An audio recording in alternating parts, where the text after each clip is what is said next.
Good morning or afternoon. I've been saying good morning to people for 50 years and I can't break the habit. Thank you for joining us as Journey United Methodist Church worships together. I'm Reverend Michael Higgs. I'm the pastor. Journey, as our mission statement says, is a Christian community sharing love in service with all people. Little brain freeze there. As we grow into God's Word. This week has had us all a little bit discombobulated and unfocused. The events in our nation's capital have shaken everybody and will continue to do so for a while. And so you may be wondering why it is that we're taking a few weeks to explore the very beginnings of Jesus' public ministry nearly 2,000 years ago. As you may have begun to discover last week, if you were with us, there's a lot we can learn about today and tomorrow and how to be people of faith in what our spiritual ancestors have been through long ago. Last week we learned about Jesus' baptism by his cousin John at the Jordan River, and that helped us recall and reaffirm our own baptism. Jesus was all in with this new movement of being changed from the inside out, but he couldn't do it alone. So he began inviting others to follow him and to share his story. We'll learn about some of that together today. As you hear the story, listen for the questions and the invitations. What are you looking for? Jesus asks Andrew. Where are you staying? Andrew replies.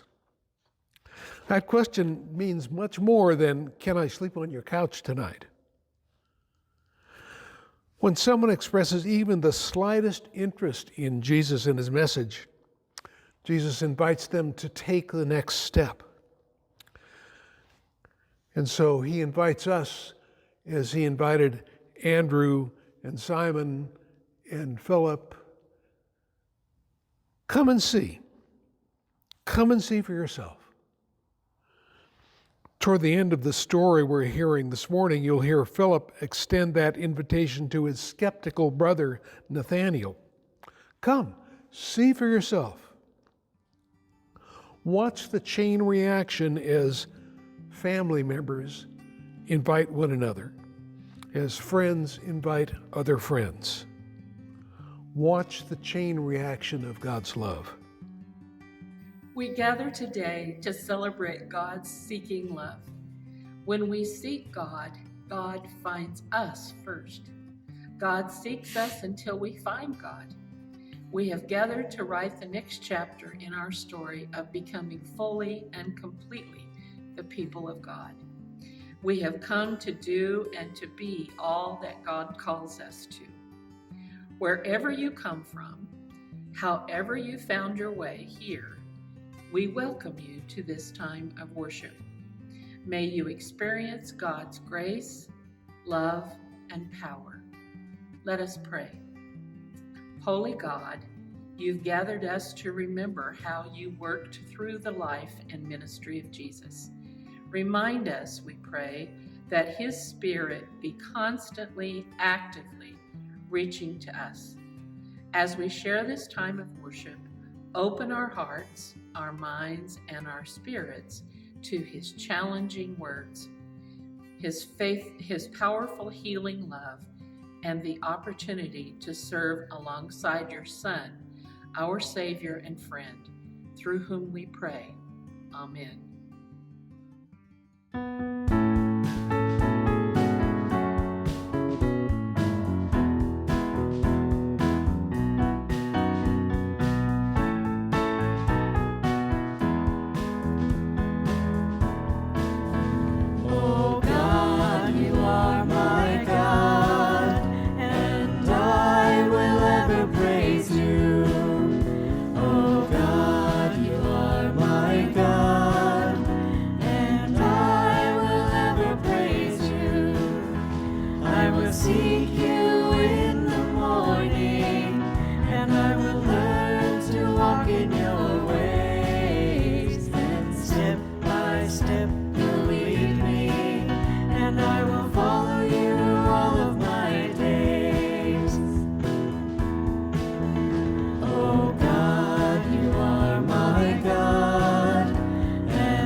seek you in the morning, and I will learn to walk in your ways. And step by step you'll lead me, and I will follow you all of my days. And step by step you'll lead me, and I will follow you all of my days.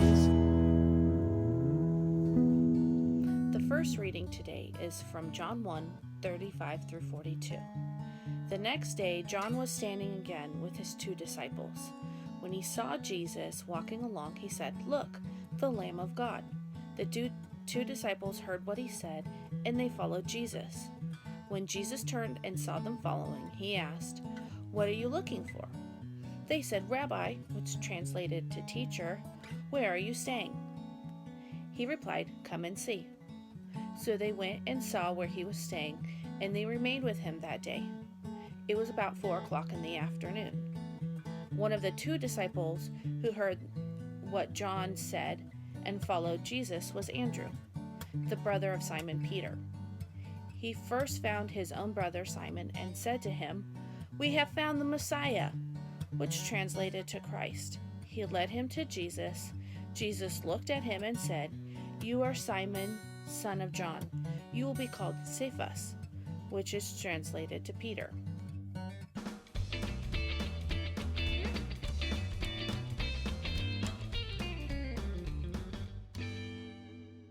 Good morning and welcome to Children's Time.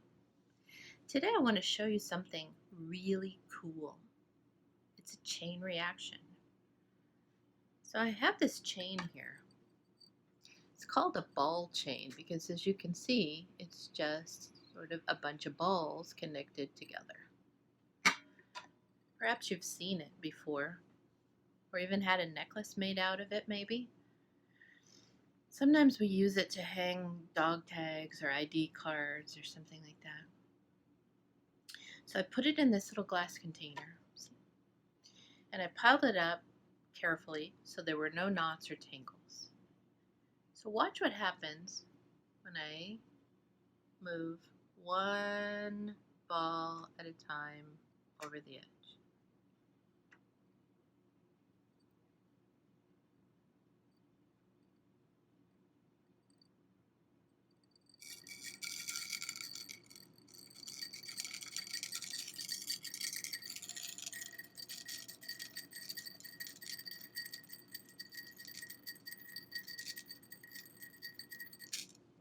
Wow, that was cool, right? A little bit of movement started a whole chain reaction. So why am I starting with this coolness? Well, other than the fact that I love science and physics, right?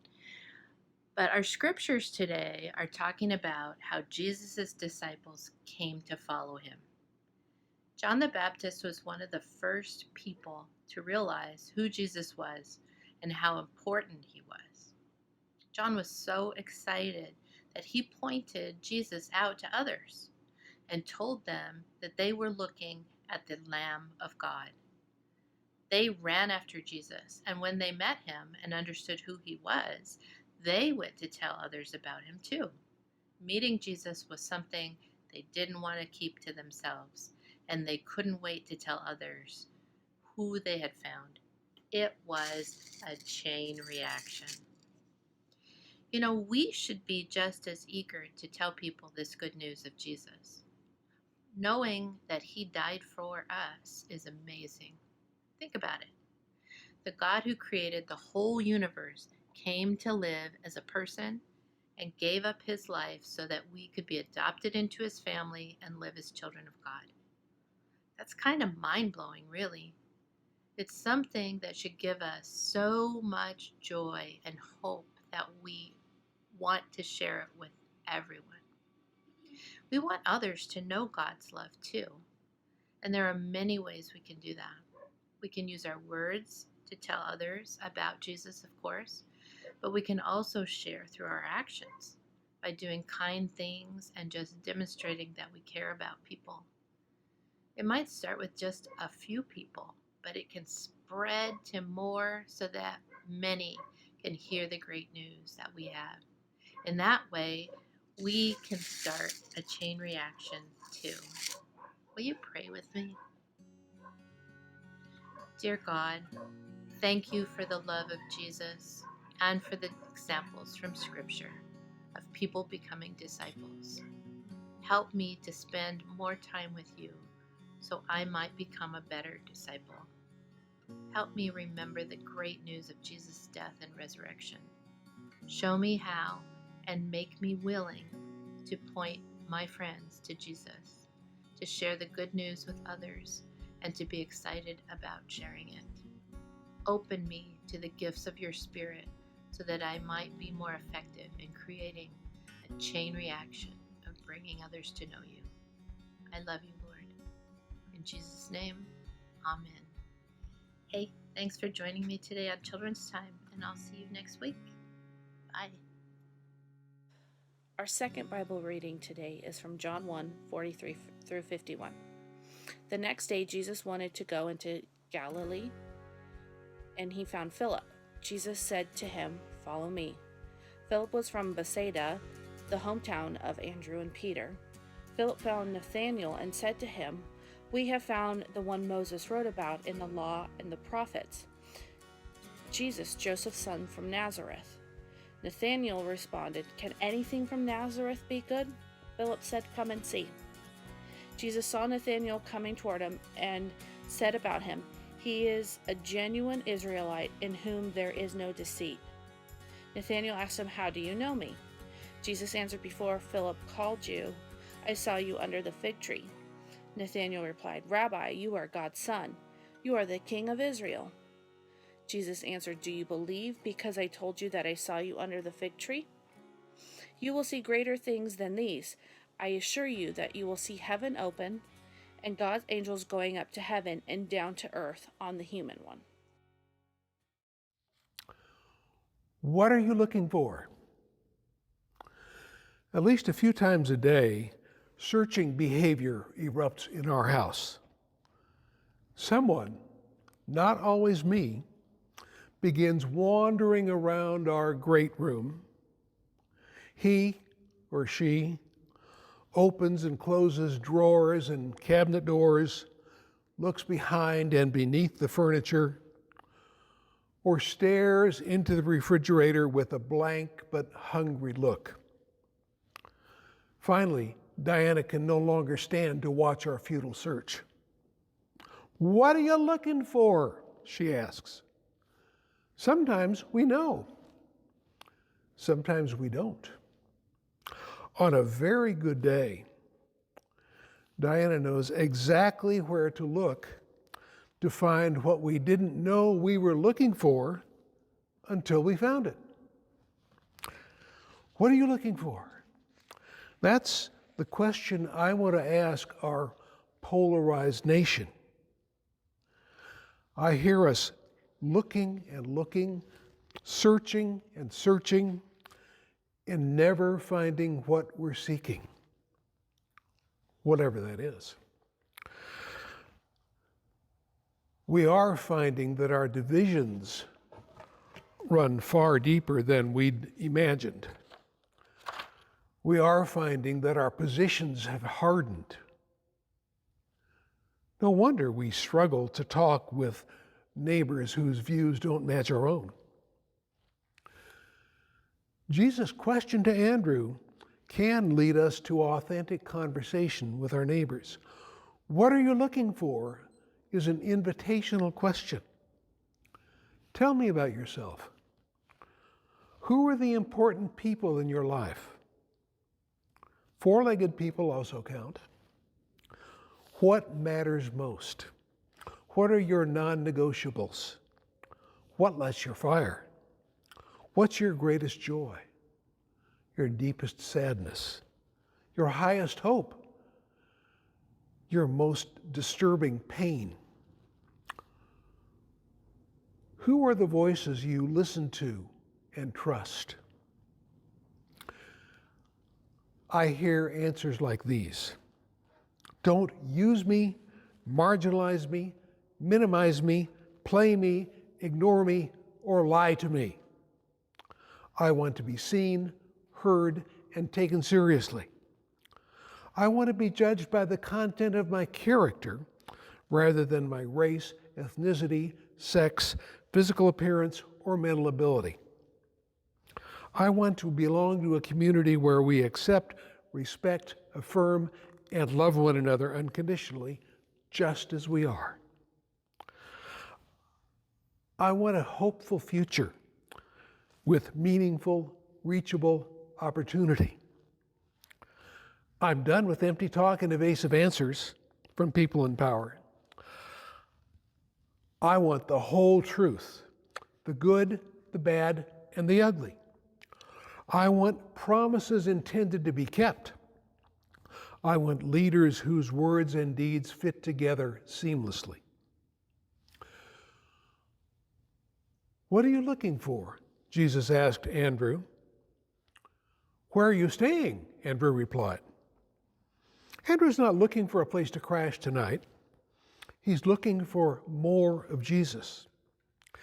He wants to spend some time up close and personal with Jesus. What makes Jesus tick? Excuse me. What makes Jesus tick? Andrew wants a long, clear look at Jesus' vision for living a new life, building a new world. Andrew really wants to know whether and where he and his brother Simon fit in that big picture. Where are you staying isn't about GPS coordinates. It's Andrew's way of saying, Jesus, I want to go deeper with you. I want to know more about your inner life. What grounds you? What lifts you up when you're down? Where is true north on your moral and spiritual compass? Where do you see God at work? How can we be part of God's activity in the world? Tell me about the center from which you live. Tell me about the solid rock on which you stand in the middle of life's chaos. Come and see for yourself, Jesus replies. Andrew's ready. So is his brother Simon. They learn enough to know they want to know more. So they go on the road with Jesus. The next day, Jesus invites Philip. Come, follow me. And Philip invites his brother Nathanael. Come see for yourself. Traveling together is a great way to get to know someone. Jesus' disciples soon learn that Jesus walks the talk. His words and deeds are one. He has no secret playbook, no hidden agenda. Granted, his followers sometimes struggle to follow Jesus' way. But almost always, he turns their struggles into teaching moments, and they grow through those struggles together. These three phrases describe Jesus' invitational approach to people. What are you looking for? Where are you staying? Come see for yourself. We could tell the story of our discipleship through these three phrases. Someone, a parent, a Sunday school teacher, a pastor, whoever, asked, what are you looking for? They listened. They cared. We knew we'd been heard. We wanted to go deeper. We wanted to learn more. So we asked, where are you staying? Teach me more about this Jesus. How does all this God stuff work in your life? Come see for yourself. Get out of the bleachers and onto the field. Following Jesus is never a spectator sport. Following Jesus puts us in the game every moment of every day. And just when we think we know it all, our learning curve goes vertical again. Thank God Jesus calls us into community. We don't have to figure this out all on our own. God uses us to help each other grow into Christ. All of us can name folks who helped us along our way. One of their most effective tools was loving listening. An invitational question like, "What are you looking for?" is meaningless without that. Why would I ask you a question unless I really want to know the answer? These days, it often seems we'd rather talk, shout, even yell past each other instead of listening. That's especially true when we know we're engaged with someone we can't possibly agree with. When we get in a spot like that, we shout at one another across the chasms that separate us. Some of my relatives even shout at the talking heads on TV. You've seen this happen on news and talk shows. You can see it practically every day. An interview segment comes to the end of its time. The moderator is trying to conclude and get the last word, but the guest hasn't finished delivering his or her talking points. The guest isn't leaving until that's done, because he or she has a boss who wants to know they got the job done. So the moderator and the guest abandon any pretense of listening to each other, and their last minute or so deteriorates into a yelling match with them talking over each other. I wish they'd do less yelling and more eloquent listening. That's a new term I learned this week. It came from some folks who do conflict resolution. Imagine that. Eloquent listening means setting aside my preconceived biases, ideas, opinions, assumptions. That's far easier said than done, as most of us have proven in our own experience. Eloquent listening means approaching the other person with authentic respect and empathy. These conflict resolution folks define empathy as the ability to honestly and fully suspend self-involvement to enable our understanding of the thoughts, feelings, and situation of another. In other words,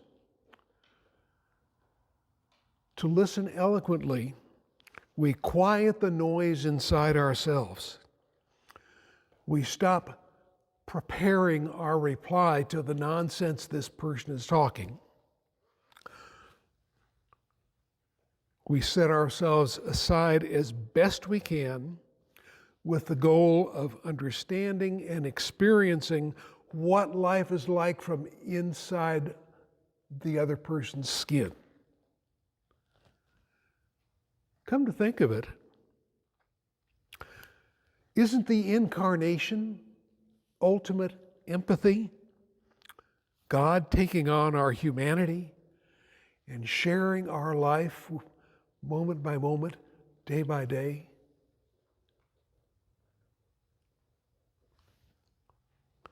Will Campbell practiced eloquent listening long before someone coined that phrase. Will Campbell was raised on a Mississippi farm. He was ordained a Baptist pastor in 1941 at the age of 17. Yes, those Baptists started him young. And then World War II broke out. Will enlisted in the Army, served a few years. When the war was over, he went to college and seminary.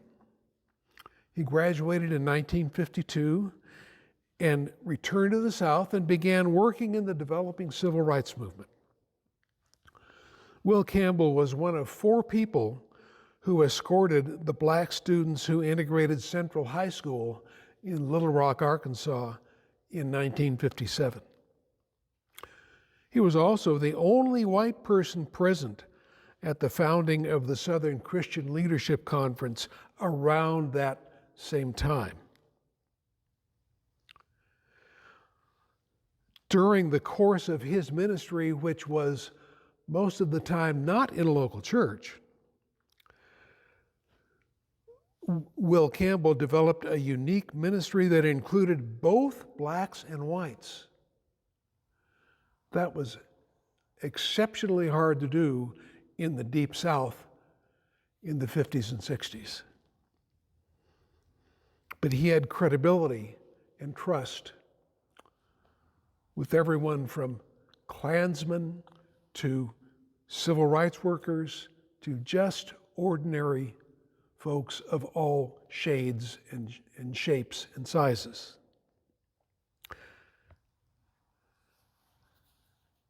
Will Campbell operated out of a very simple understanding of God's love.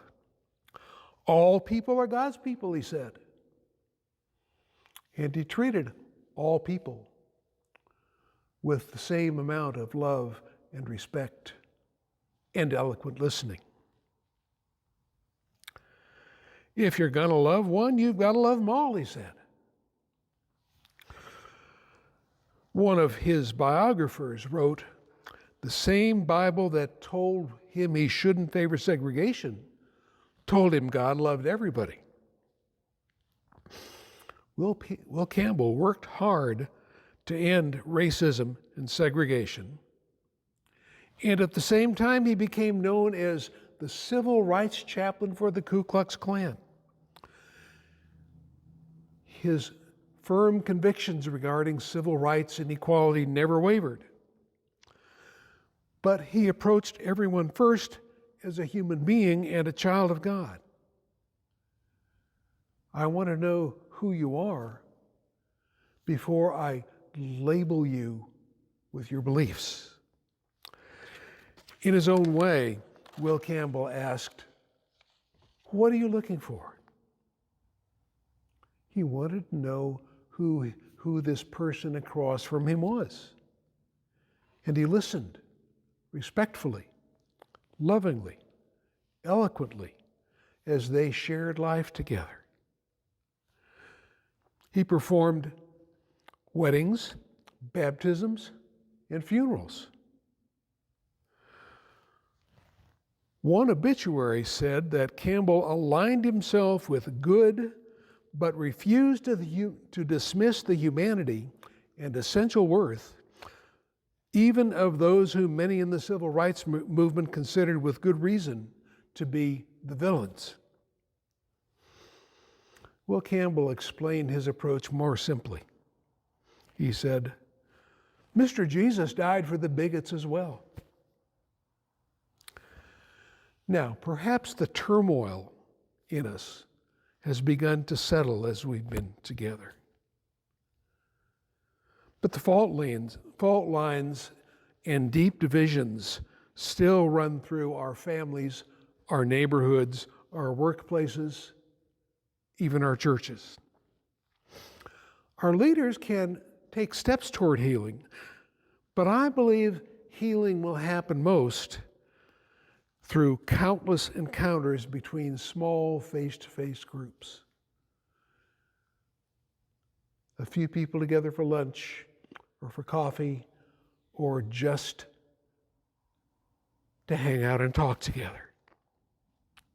Healing will happen as we recognize each other's humanity, as we move beyond name-calling and labeling to knowing each other's names and much more.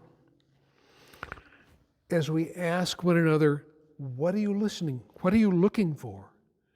And listen eloquently, offer empathy, and seek common ground.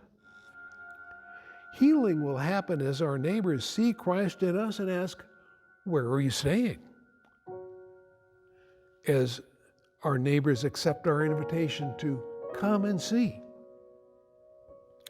Healing will happen as Will Campbell's radical theology takes root and grows in us who claim to follow Jesus.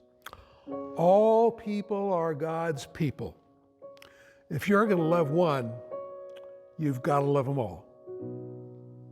Amen.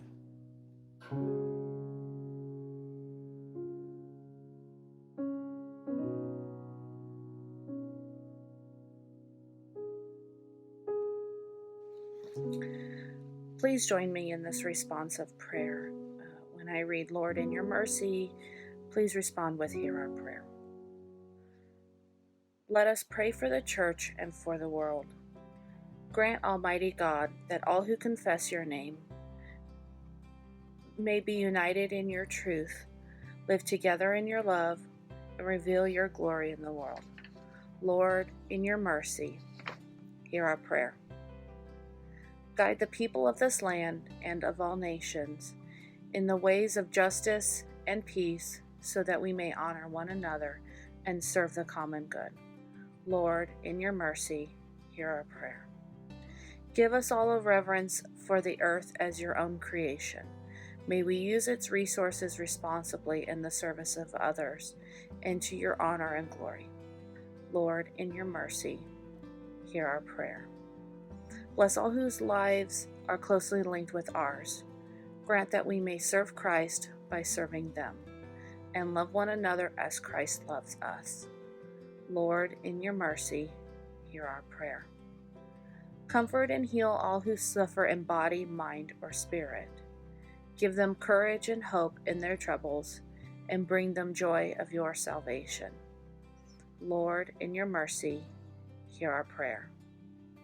We commend to your mercy all who have died, that your will for them may be fulfilled. We pray that we may finally share with all your saints in your eternal kingdom. Lord, in your mercy, hear our prayer. We offer these prayers through Jesus Christ our Lord, who taught us to pray. Our Father, who art in heaven, hallowed be thy name. Thy kingdom come, thy will be done, on earth as it is in heaven. Give us this day our daily bread, and forgive us our trespasses, as we forgive those who trespass against us. And lead us not into temptation, but deliver us from evil. For thine is the kingdom, and the power, and the glory forever. Amen. Never has the work of the church been more important than during this time, when we grapple with the realities of physical distancing while seeing such a great need for unity, voice, and action in the world. We ask that you take this time to prepare your offering check and place it in an envelope and mail it to Journey United Methodist Church at 6450 East Stewart Avenue, Las Vegas, Nevada 89110. Or go to our website at www.journeytogether.vegas and click on the Donate button. You can also send your offering electronically through Auto Bill Pay or Zelle.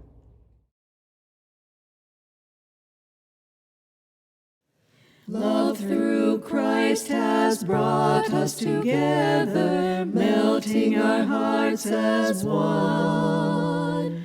By God's Spirit we are united, one through his blessed Son. We are one in the bond of love. We are one in the bond of love.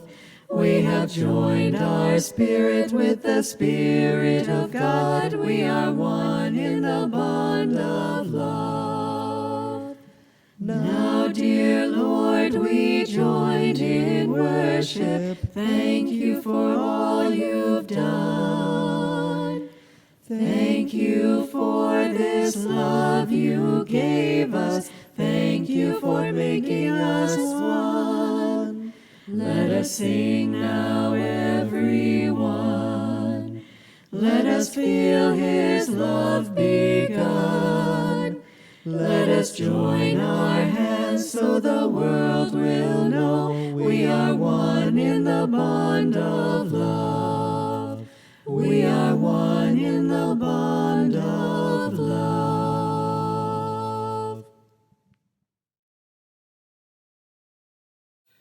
Source of life, may the works of our hands bring you honor. May the life we live reflect the risen word of life. May the service we offer be inspired by the breath of life. Amen. As we go forth today, we know the way is long, so let us go together. The way is difficult, so let us help each other. The way is joyful, so let us share it. The way is Christ's way, for Christ is the way. Let us follow. The way is open before us. Let us go to share the love of God, the grace of Christ, and the communion of the Holy Spirit with all whose lives touch ours this week. Amen. You gotta put one foot in front of the other and lead with love. Put one foot in front of the other and lead with love.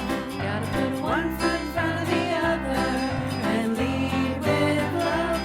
Put one foot in front of the other and lead with love. Don't give up hope. Don't give up hope. You're not alone. You're not alone. Don't you give up. Don't you give up. Keep moving on. Keep moving on. Don't give up hope. Don't give up hope. You're not alone. You're not alone. Don't you give up. Don't you give up. Keep moving on. Keep moving on. You gotta put one foot in front of the other and lead with love. Put one foot in front of the other and lead with love. Gotta put one foot in front of the other and lead with love. Put one foot in front of the other and lead with love. Lift up your eyes. Lift up your eyes. Don't you despair. Don't you despair. Look up ahead. Look up ahead. The path is there. The path is there. Lift up your eyes. Lift up your eyes. Don't you despair. Don't you despair. Look up ahead. Look up ahead. The path is there. The path is there. You gotta put one foot in front of the other and lead with love. Put one foot in front of the other and lead with love. You gotta put one foot in front of the other and lead with love. Put one foot in front of the other and lead with love. I know you're scared. I know you're scared. And I'm scared too.